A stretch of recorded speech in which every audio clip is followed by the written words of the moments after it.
श्री सरस्वती मैया की जय। श्री कृष्णचंद्र भगवान की जय।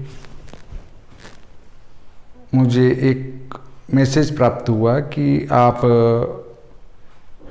यज्ञशाला में मंडल कौन सा किस दिशा में बनाएं उस पर भी जानकारी दें। तो आज हम ज्योतिष से हटकर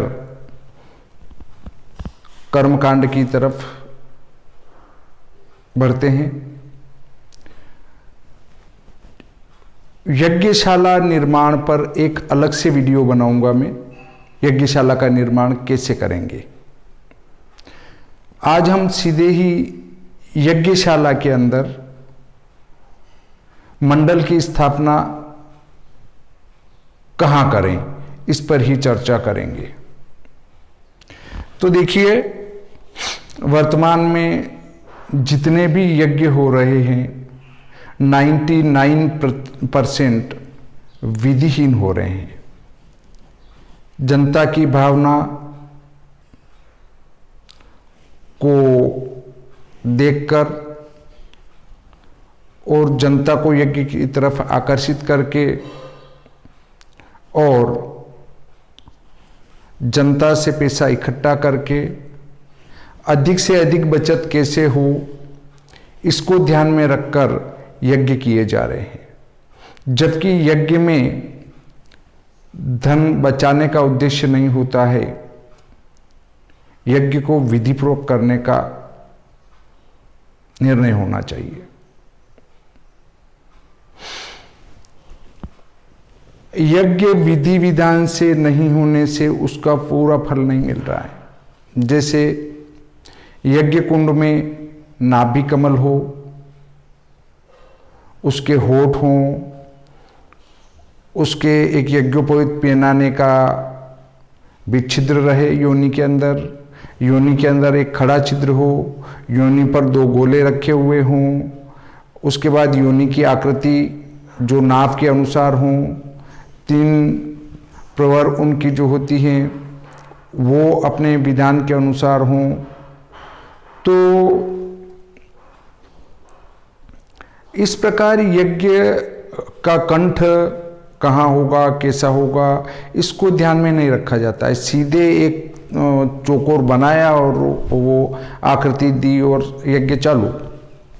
अब आप देखेंगे कि यदि विधि विधान से यज्ञ किया जाए तो यज्ञ मंडप बनाने में भी 4-5 दिन लग जाते हैं और कुंड को बहुत सही नफ्ती से बनाएंगे तो निश्चित 5-7 दिन लगेंगे ही। अब आचार्य 5-7 दिन तो यज्ञ कुंड बनाने में लगा देगा, उसके बाद आप यज्ञ करेंगे 5-7 दिन तो 15 दिन एक आचार्य को हो जाते हैं। और व्यवस्थित आचार्य किसी को उठा के घूमता नहीं है। जो विद्वान है वो कभी किसी को उठा के नहीं घूमेगा। और यज्ञ में आचार्य वही आएगा जो उठा के घूमे। क्यों उठाना पड़ता है? क्योंकि उसको अपना घर का काम भी चलाना है। दूसरी बात आ जाती है कि ज्ञान भी उतना नहीं है। और जो यज्ञ करवाएंगे कोई भी जिसका नाम नहीं लेना चाहिए, तो वो आचार्य उन्हीं को बनाएंगे जो उनको ज़्यादा सेवा करता हो, ज़्यादा उनकी बात रखता हो, कम पैसे में कर दे। विद्वान होगा तो वो उसका मूल्य पूरा लेगा, कम में नहीं आएगा। दबके वही चलेगा जिसको ज्ञान अधूरा होगा, जिसको ज्ञान पूरा है वो दबके नहीं चलेगा। या पूरे ज्ञान वाला तो ही दबेगा जब उसकी स्थिति, द्रोणाचार्य जी ने अपनी स्थिति बताई थी, एक बड़े परम विद्वान होने के बाद भी उनको कैसे दबना पड़ा था।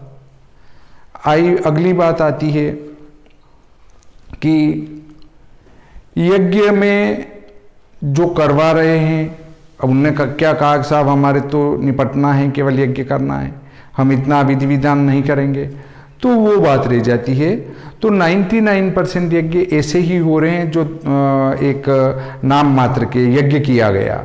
यज्ञ के लिए 1 हाथ या आधा हाथ ऊंचा चबूतरा होना चाहिए, अर्थात जो यज्ञशाला बनेगी वो 1 हाथ ऊंचे या आधा हाथ ऊंचे चबूतरे पर ही बनेगी। पर यदि देखा है कि 100 कुंडी यज्ञ, 108 कुंडी यज्ञ, 1000 कुंडी यज्ञ, और वो सब भूमि पर हो रहे हैं, और वो भी बिना अंदर खोदे और ऊपर ही बना के न कर दिया, सब 100 कुंडी यज्ञ हो गया। वो सब एक नाम करने के लिए हो रहे हैं, यज्ञ नहीं हो रहे हैं। 100 यज्ञ जो करते हैं उससे तो इंद्र भी घबरा जाता है कि फलाने राजा के 99 यज्ञ पूरे हो गए, 100वां यज्ञ करने वाला है, तो उसको इंद्रासन प्राप्त हो जाएगा। और आप 100 कुंडी यज्ञ प्राप्त कर रहे हैं और उसका उस क्षेत्र में कोई प्रभाव नहीं हो रहा है। माना कि आपका इंद्र तक नहीं कांपे, परंतु आप 100 कुंडी यज्ञ कर रहे हैं, तो उस क्षेत्र में तो बहुत अच्छी वर्षा होना चाहिए, बहुत अच्छी फसलें होना चाहिए, जनता में कोई महामारी नहीं आना चाहिए, पर ऐसा होता नहीं है। क्यों नहीं होता है? क्योंकि वो सब विधिहीन यज्ञ हो रहे हैं। अब बात उससे आगे बढ़ाते हुए अपन चलते हैं आज की जानकारी पर। मैं आपको यज्ञशाला भी उसके बाद बनाना समझाऊंगा कि यज्ञशाला कैसे बनती है, और आप देखेंगे कि क्या यज्ञशालाएं वैसी बन रही है। आप कहेंगे नहीं बन रही है। यज्ञ कुंड भी मैं पहले वाले वीडियो में बनाना सिखा चुका हूं, परंतु यज्ञ कुंड भी वैसे नहीं बनते हैं। अब चलते हैं आज की इस यज्ञशाला के ऊपर।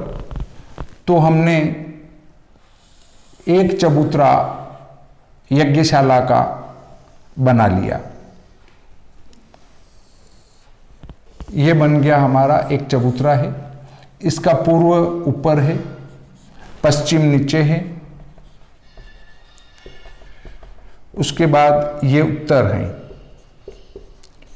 ये दक्षिण है। यहां तक तो आपको कोई दिक्कत नहीं है। चबूतरा कितना हो, 1 हाथ ऊंचा हो या आधा हाथ ऊंचा हो, 24 अंगुल या 12 अंगुल। अब ये नाप किसकी लें? ये नाप प्रथम तो यजमान की होना चाहिए, यजमान का हाथ हो। और यदि यजमान एकाधिक बनते हों, अर्थात 2, 3, 4 यजमान हों, तो ऐसी स्थिति में प्रधान यजमान का लें। और फिर भी ये लगे कि नहीं अपन एक का नहीं लें, तो फिर आचार्य के हाथ की नाप भी ले सकते हैं। ये आचार्य का हाथ भी आप ले सकते हैं, परंतु ये नहीं कि इससे ऊंचा हो, फिर वो विधिहीन हो जाता है। अपने को यज्ञशाला 1 हाथ से ऊंची नहीं बनाना चाहिए।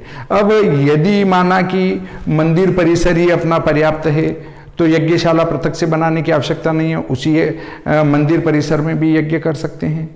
यदि मंदिर परिसर में ऐसी स्थिति नहीं है तो कहाँ करें? तो उसके लिए फिर आप पृथक से यज्ञशाला भी बना सकते हैं। तो ये यज्ञशाला हमने बनाई। इसकी नाप क्या हो? 16 हाथ, अर्थात 16 हाथ लंबा चौड़ा। ये आदर्श यज्ञशाला है, 16 हाथ वाली। इसमें 21 कुंडी यज्ञ तक आप कर सकते हैं।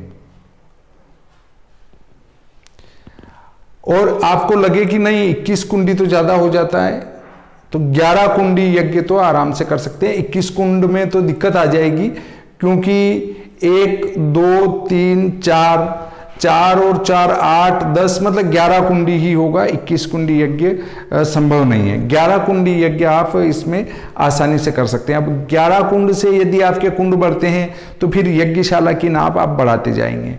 यज्ञशाला 8 हाथ से छोटी नहीं होती। 8 हाथ और 10 हाथ की यज्ञशाला हल्की मानी गई है। 12 और 14 हाथ की यज्ञशाला मध्यम मानी गई है, अर्थात 8 हाथ से छोटी नहीं बनती है।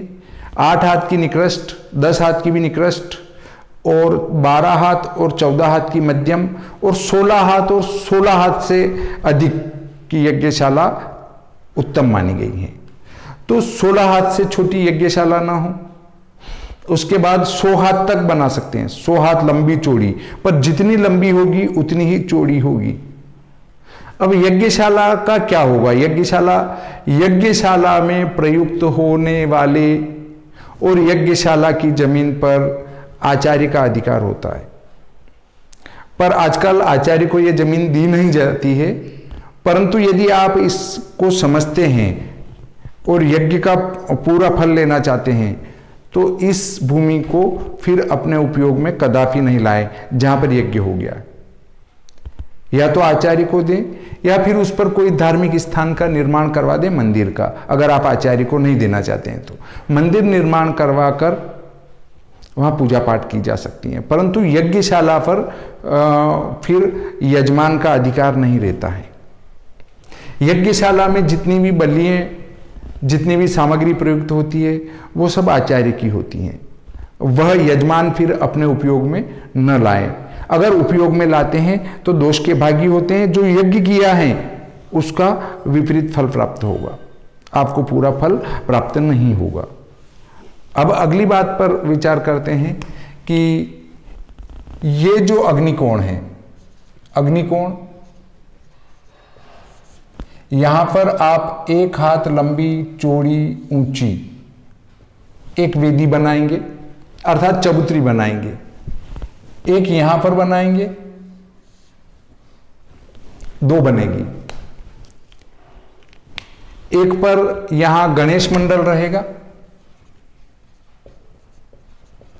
यहां षोडश मातृका मंडल रहेगा। दूसरा सप्त स्थल मातृका भी बिठा सकते हैं, द्वादश विनायक भी बिठा सकते हैं। यहां द्वादश विनायक गणेश जी के साथ स्वस्तिक और द्वादश विनायक, यहां पर 16 मातृका और सप्त स्थल मातृका। एक पट्टी खड़ी करेंगे, पत्थर इतना बड़ा, उसके ऊपर 7 घृत मातृका बिठाएंगे। इन दोनों के बीच में या यहां पर या यहां पर एक अखंड दीप की व्यवस्था करेंगे, या चाहें तो यहां पर एक चबूतरी और बनाकर दीप की व्यवस्था कर सकते हैं। यहां गणेश जी और अंबिका देवी की पूजा एक साथ होगी।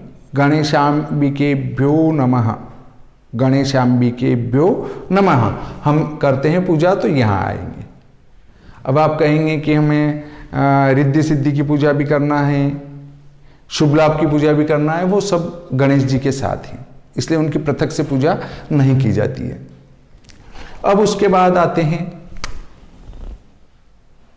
दक्षिण पश्चिम नैऋत्य कोण।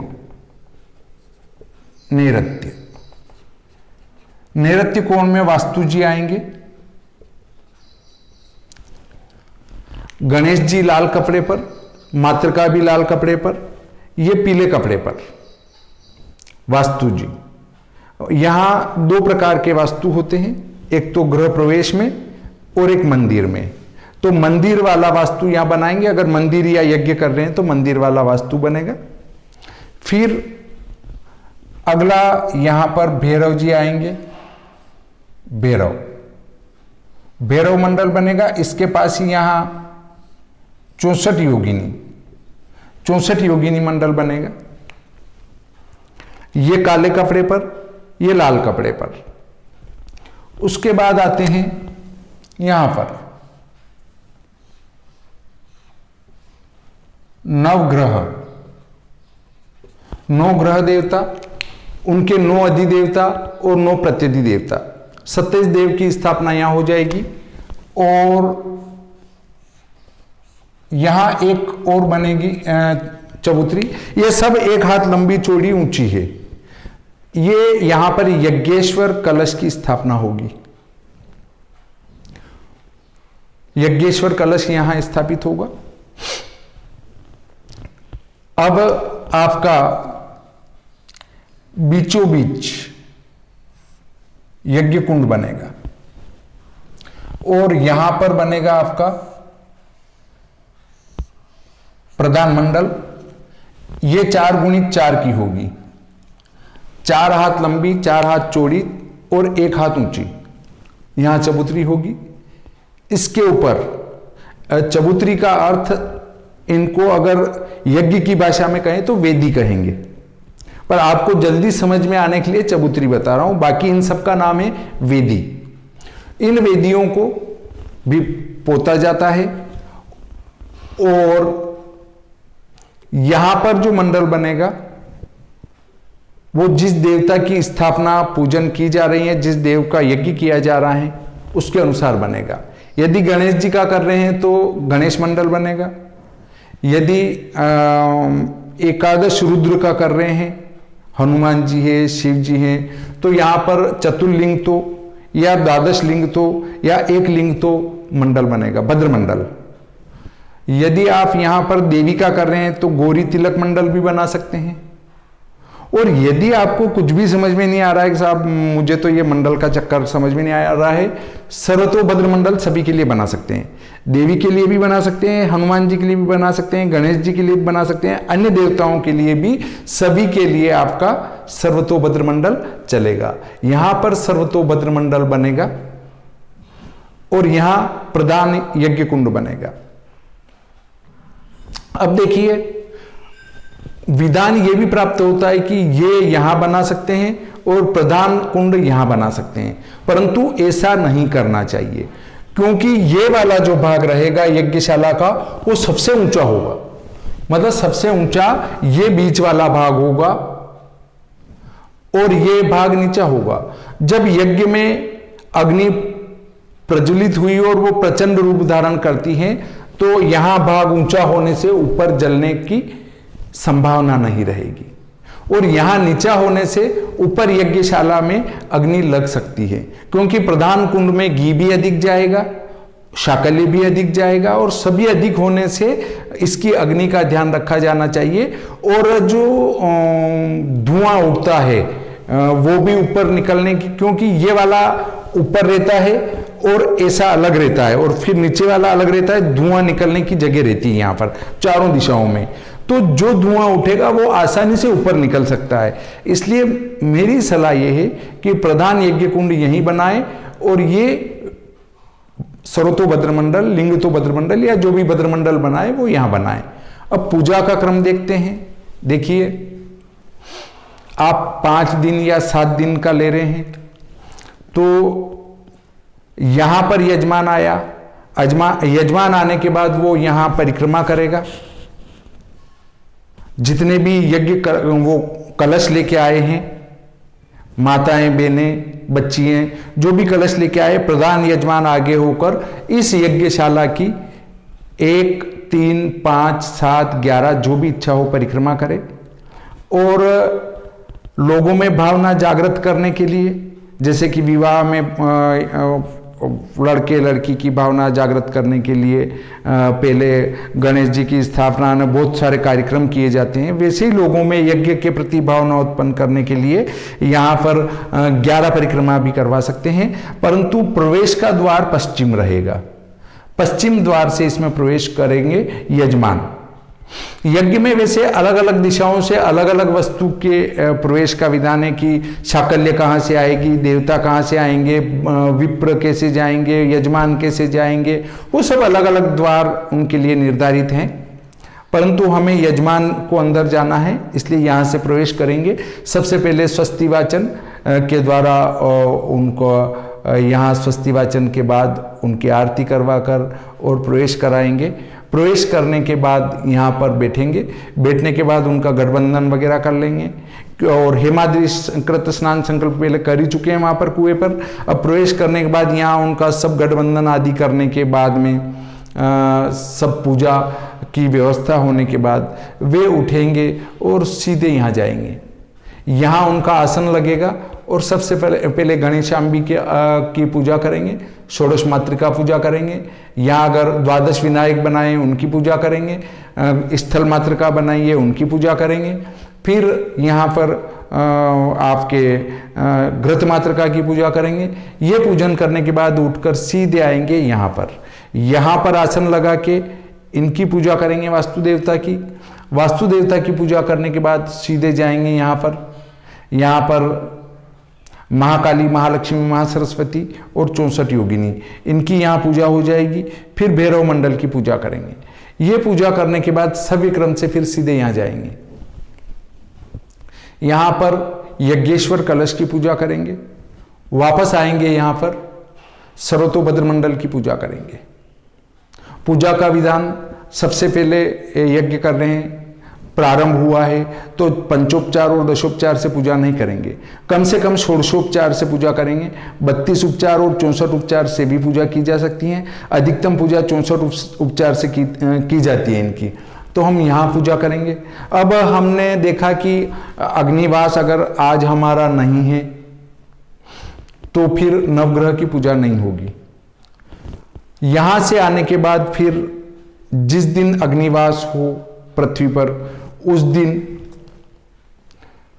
आप अग्नि मंथा से अग्नि प्रकट करेंगे। अग्नि प्रज्वलित करने के बाद उसको अग्निकोण में स्थापित करेंगे। अग्निकोण में स्थापित कर उसकी पूजा करें, यज्ञ कुंड की पूजा, सभी की पूजा, इनके भागों की पूजा करने के बाद इसकी पूजा करेंगे। इसकी पंचभूत संस्कार वगैरह पहले बता चुका हूं। यहाँ अग्नि की पूजा करेंगे, फिर 3 परिक्रमा करने के बाद योनि मार्ग से अग्नि अंदर प्रवेश कर देंगे। अग्नि प्रवेश होने के बाद उसकी जो लो उठेगी उनकी पूजा करना है। उनकी पूजा और आहुति लगाकर फिर उसके बाद जाएंगे यहाँ यजमान को लेकर नवग्रह की पूजा करेंगे। यज्ञ कुंड में अग्नि प्रवेश के पहले नवग्रह की पूजा नहीं की जाती है। फिर भी कतिपय स्थानों पर इसको देश काल परिस्थिति के अनुसार किया जाता है। यदि यज्ञ कुंड है तो उसमें पहले यही यज्ञ मंडप में यही क्रम निर्धारित करें, परंतु यदि कहीं वास्तु शांति कराने गए हैं तो क्रम से पूजा कराते जा रहे हैं तो ये भी पूजा करवा देना चाहिए। अगर आपको इसमें कहीं कोई मिस्टेक लगती है, सर्वज्ञ तो ईश्वर हैं, मुझे जो जानकारी थी मैंने वो आपको दी, फिर भी आपको कुछ लगे तो इसमें संशोधन करें। इस प्रकार आज का ये प्रकरण संपूर्ण होता है। आगे नए प्रकरण के साथ में आपके सामने उपस्थित होने की कोशिश करूंगा। यदि आपको मेरा वीडियो पसंद आया हो तो लाइक करें, अपने मित्रों को शेयर करें। लाइक करने में आपका कोई खर्च नहीं आ रहा है। आप वीडियो देख रहे हैं, वीडियो चल रहा है और अंगूठा सीधे वाले पे बस दबाना है, उसमें वीडियो चलने में भी कोई रुकावट नहीं आती है। आपको यदि मेरे चैनल पसंद आ रहा है तो जो लाल कलर में लिखा रहता है सब्सक्राइब, उस लाल कलर वाले अक्षर को केवल दबाना है, उसमें भी आपका कोई खर्च नहीं लग रहा है। तो निश्चित सब्सक्राइब भी करें, लाइक भी करें, अपने मित्रों को शेयर भी करें। और आप यदि मेरे वीडियो की सूचना स्वतः चाहते हैं कि मुझे प्राप्त होती रहे तो एक घंटी का निशान भी आता है, उसको भी दबा दें और आल वाले को राइट कर दें, ताकि जितने भी वीडियो मैं डालूंगा वो आपको सीधे प्राप्त होते रहेंगे। अब मेरे वीडियो पर वाटरमार्क भी लगाया जा चुका है। आप मोबाइल को आड़ा करके देखेंगे तो सीधे हाथ की तरफ नीचे कोने में ज्योतिष समाधान ब्लैक भाग के अंदर ज्योतिष समाधान लिखा हुआ मिलेगा आपको। यही वाटरमार्क है और वाटरमार्क्स के कारण हम मेरे वीडियो की कॉपी की जाना संभव नहीं है, इसलिए कॉपी करने की कोशिश कोई ना करें। अगर आपको कहीं भेजना ही है तो सीधा भेज दो ना, आप जैसा का जैसा वीडियो है शेयर कर दो तो सामने वाले के पास वैसा वैसा चला जाएगा, उसमें आपको भी कोई दिक्कत नहीं। इस प्रकार आज का ये प्रकरण संपूर्ण होता है। बोले श्री सरस्वती मैया की जय, श्री कृष्णचंद्र भगवान की जय।